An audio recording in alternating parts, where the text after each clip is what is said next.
Chapter 2, The Fire at the Hollinger House. Charles, Danvilla told me you'd arrived. It's good of you. I knew you'd come. Frank rose from his chair as I entered the interview room. He seemed slimmer and older than I remembered, and the strong fluorescent light gave his skin a pallid sheen. He peered over my shoulder as if expecting to see someone else, and then lowered his eyes to avoid my gaze. Frank, you're all right? I leaned across the table, hoping to shake his hand, but the policeman standing between us raised his arm with the stiff motion of a turnstile bar. Danvilla's explained the whole thing to me. It's obviously some sort of crazy mistake. I'm sorry I wasn't in court.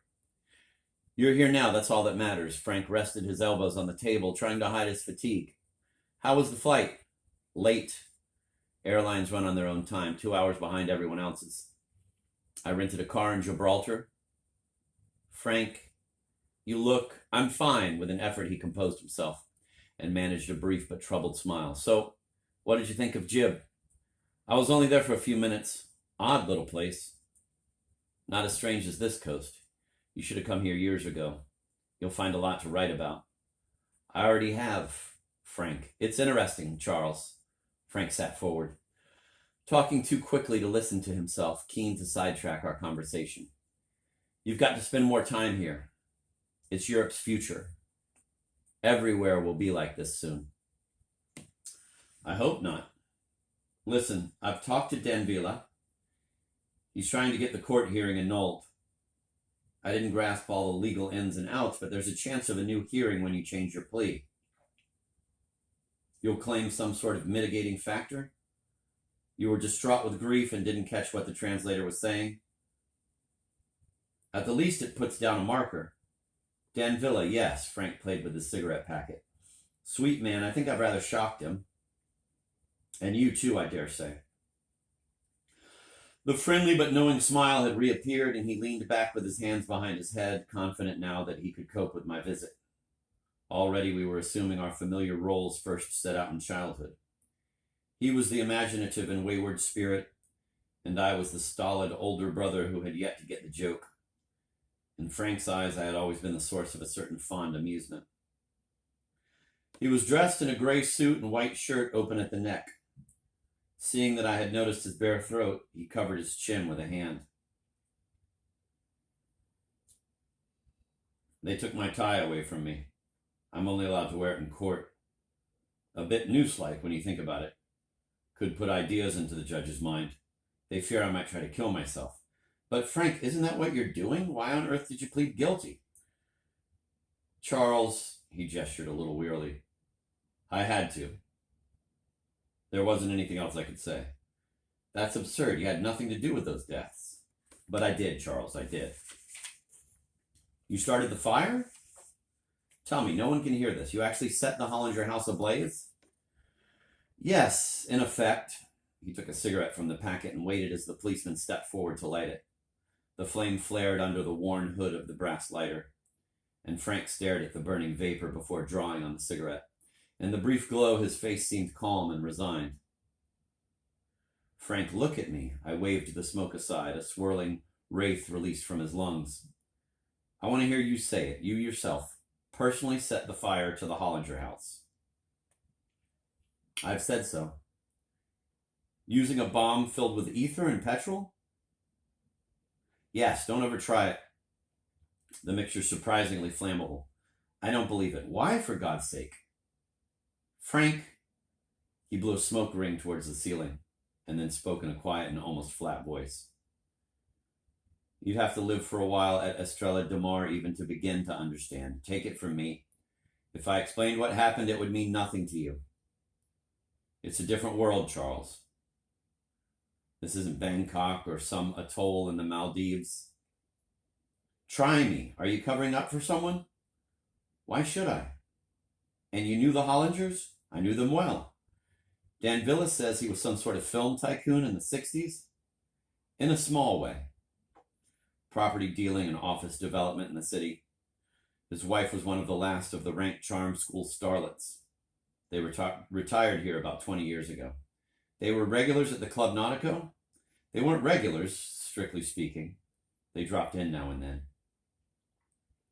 And you were there on the evening of the fire? You were in the house? Yes. You're starting to sound like Cabrera. The last thing an interrogator wants is the truth. Frank crushed his cigarette in the ashtray, briefly burning his fingers. Look, I'm sorry they died. It was a tragic business.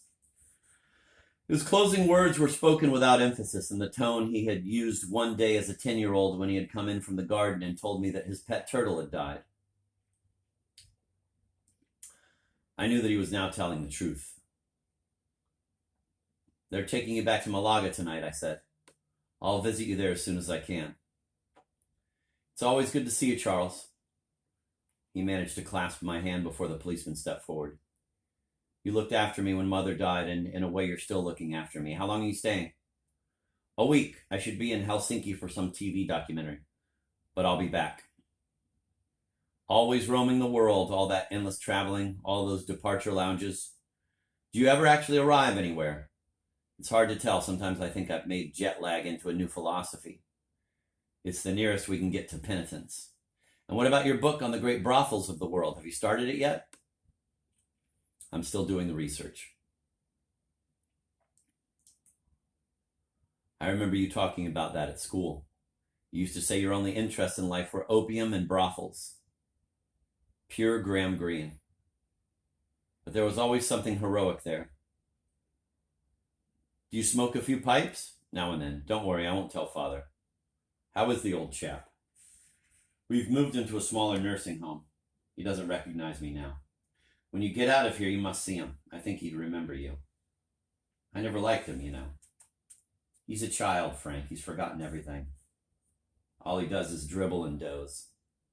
Frank leaned back, smiling at the ceiling as his memories played across the gray distemper. We used to steal, do you remember? Strange that it all started in Riyadh when Mother fell ill. I was snatching anything I could lay my hands on. You joined in to make me feel better.